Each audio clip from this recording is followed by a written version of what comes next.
Hey, it's JC1424 once again with NASCAR 07, and in this episode of our season as Hendrick Motorsports, we're going to be completing race 18 of 36, which is the USG Sheetrock 400 at Chicagoland Speedway. In the last episode, we raced at Daytona, where we got our fourth win of the season for the number 5 car, and this was the first win for Terry Labonte since the previous driver of the 5 car during this season died at Michigan. Hate to have to mention that again, but Jimmie Johnson, he took the points lead back from Ryan Newman because I guess Ryan Newman wasn't running the best during that race. And then we've got Terry Labonte in 6th place, so he gained some ground. See, it's Terry Labonte right there. And then Jeff Gordon 7th, and Brian Vickers in 8th place. Because we won at Michigan with Jeff Gordon, and we won at Infineon with Jimmie Johnson, and then we went on to win at Daytona with Terry Labonte. Now it's just left with Brian Vickers, and he's already pretty far behind in points, so we've got a lot of ground to gain, and I intend to win this race, so this should really do the trick. I have a revelation to make, guys. I am Spider-Man. This is not just me wearing a red and blue jacket through all these years. I am the real Spider-Man. Shock. But the green flag is out, and we're underway here at Chicagoland Speedway. I have to pass probably 42 cars to get to Ryan Newman. Yeah, see, he's on the pole. I guessed Ryan Newman would be on the pole. And he is, so I have to pass 42 cars. Just so we don't lose ground on him. So hopefully, Brian Vickers is not too far back. Well, there's Terry Labonte, so that sucks though. But he is the highest up aside from Jimmie Johnson, so I guess it's not too bad. But hopefully Brian Vickers is not too far back in the field. Jeff Gordon is fine as well, so that we only have to focus on Brian Vickers struggling to pass cars with this piece of crap car. And then I guess whenever I need someone to switch to, while I wait for Vickers to take his pit stop, Jimmie Johnson on pit road, and Jeff Gordon, stuff like that, we can just switch to Terry Labonte in the 5 car, who is already so far behind. I'm going to have work to do with him no matter what during this race, which sucks. So, Jimmie Johnson, just climb to the field, pass all these cars. Then we'll get Brian Vickers up there. And then we'll spend some good time with Terry Labonte. That's the game plan.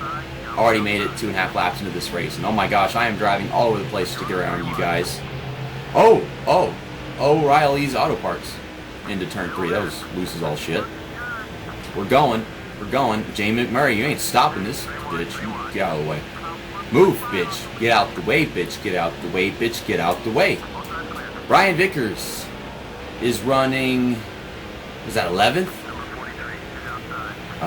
No, he was in the top 10. So they're letting Jeff Gordon and Brian Vickers start in the top 10. Why not Terry Labonte? I don't know. He's kind of all over the place since the ride swap. Though I don't know if the game's actually acknowledged it or not. Oh, Dale R. Jr., you're getting wrecked by Jimmie Johnson because I am really fast and y'all are really slow, and I've got to put my nose somewhere so I can get around. Poor Dale R. Jr. already got his ass beat up from the looks of it, and then I come in and I dick it up too. Oh my gosh. So there's Elliott Sadler next to Matt Kenseth at Chicagoland, which is, I mean, actually, I think it was Texas that they have on the cover, but still. Elliott Sadler is on the cover of this game and not Matt Kenseth. And Matt Kenseth was supposed to be on the cover of NASCAR 7. Technically he is, just not the American version. He's on the cover of the foreign versions. I don't know how I did get my butt cheeks knocked off by Elliott Sadler right there, but you're scaring me, man. You're not supposed to be up here. You're supposed to be running like 15th or something. Okay. But, yeah, NASCAR PSV, NASCAR 07 has Matt Kenseth on the cover. If you bought like the PAL version for Japan or Europe or something like that. I don't know other countries. But in just 6 laps, Jimmie Johnson passes 42 cars, and past Ryan Newman he goes. So let's get to Brian Vickers, see if we can get him up here. He was 10th, now he's 13th. But I did pass him, so he's only lost 2 spots. That's not too bad. Oh my gosh, this car is so much worse. So this is going to take just as long to pass these guys, if not longer, than it was for Jimmie Johnson to get past 42 cars, because how bad this damn thing is. Gotta mash the brakes more. Let's hug the mayonnaise line. The white line of mayonnaise bottom of the track. Because you can avoid hitting cars by hugging that line and focusing on it instead of avoiding the cars themselves. It's more difficult to avoid cars if you're focusing on the cars instead of the track. That's something I've noticed over the years. And yeah, I just said the whole mayonnaise line thing about NASCAR Heat 4 like 2 days ago. And a while ago, I was watching a stream from Dale Reynolds, my good friend Dale, and he was upset that I didn't give him credit for the mayonnaise line. Oh gosh, we're getting tight.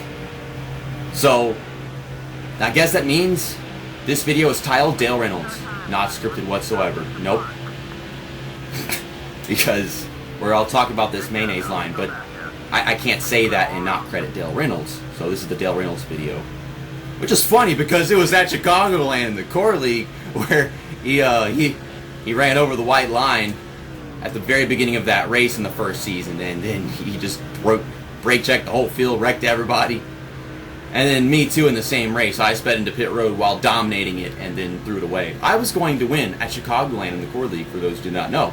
I was going to win it, and I was going to win it by half a lap because of how fast I was. And then I sped onto pit road. Now, I tracked down What If Racing all on my own speed. I passed him, and What If Racing, he ran out of gas. That was a comical race. If you look at all the bad things that happened to me, Dale, and What If. Like, Dale, he wrecks the whole field to start the race off, and then I speed into pit road whenever I have the best car out there, the best performance. What If Racing runs out of gas? And then you've got Dale battling for the win with Michael Maroons. And unfortunately, he didn't win, but it was a very memorable, really close finish. They're all neck and neck. Oh my God, this car is so bad. And then followed that up, me and What If were battling at the end of the race, and he's about to run out of gas in the last lap, and I had no idea. So I'm racing him so freaking hard that I ran him into the wall like an idiot.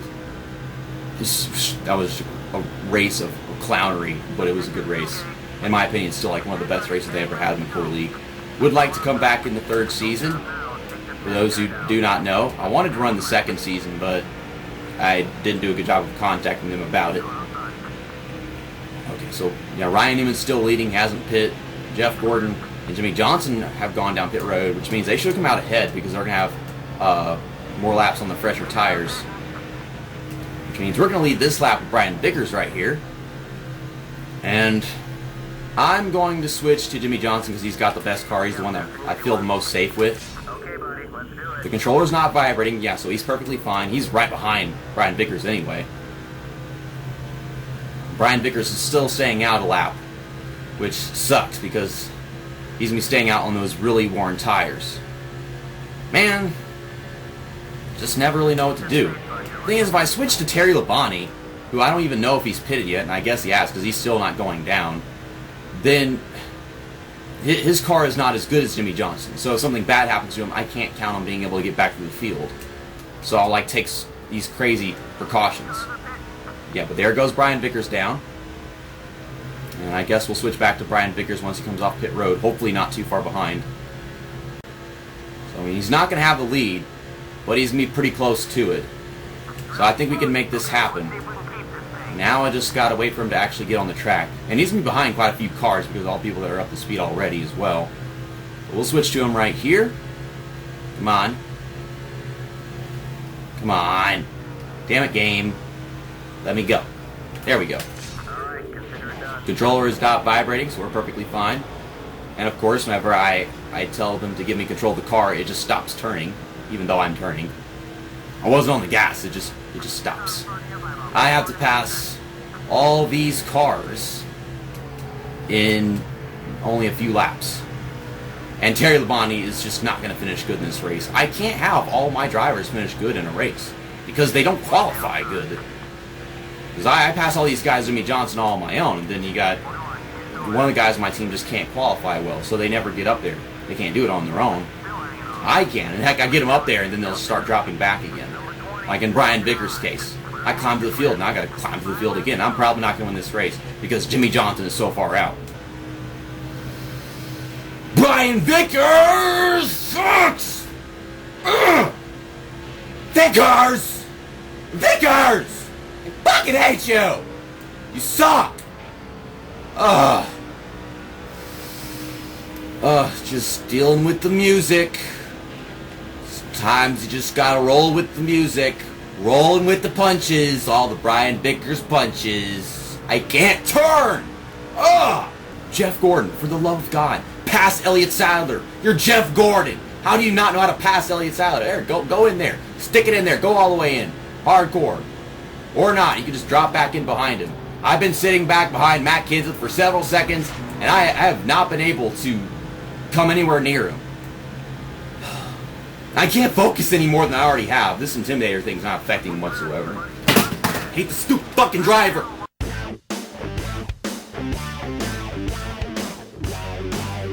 Jimmy is now 54 points in front of Ryan Newman, and that's good. He's got 5 wins.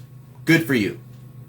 Looking good, my man. And you got Jeff Gordon in 6th place, like 150 points behind Ryan Newman. Ryan Newman is in 2nd. Jeff Gordon is in 6th. I want Jeff Gordon to be in 2nd. He hasn't been in 2nd, but maybe 1 or 2 races this entire season. In fact, all my drivers have been sitting 6th, 7th, and 8th for like the past 10 races probably. I can't get them to move! And Brian Vickers' car is so damn bad every race that anytime I try to do anything with him, he won't go anywhere. This all just depends on where he starts, and hopefully he doesn't lose ground on his own. And then I can maybe budge him a couple of positions forward. That's all it ever is. So I might not even win the next race with him, which is probably like, I think, New Hampshire. And then you've got Terry Labonte, who finished 18th in that race. He usually starts well, finishes well on his own. Don't have to do that much with him. And whenever I want to win a race with him, it happens. But in this case, he started in the middle of the field, and I never got the opportunity to do anything. So now he's 250 points behind the leader, which is probably the furthest back that any driver on my team has ever been this season. 250 points. I think Jimmy Johnson's kind of dominating along with Ryan Newman and Greg Biffle, so it might not be the big deal if they would just stop doing so well themselves. But yes, next up is the New England 300, New Hampshire International Speedway. So it's just ironic because this title is Dale Reynolds, and we're not at New Hampshire, we're at Chicagoland. That's so funny. But you know, Dale Reynolds, his favorite tracks are Las Vegas and Richmond. He hates New Hampshire and Pocono. I don't know.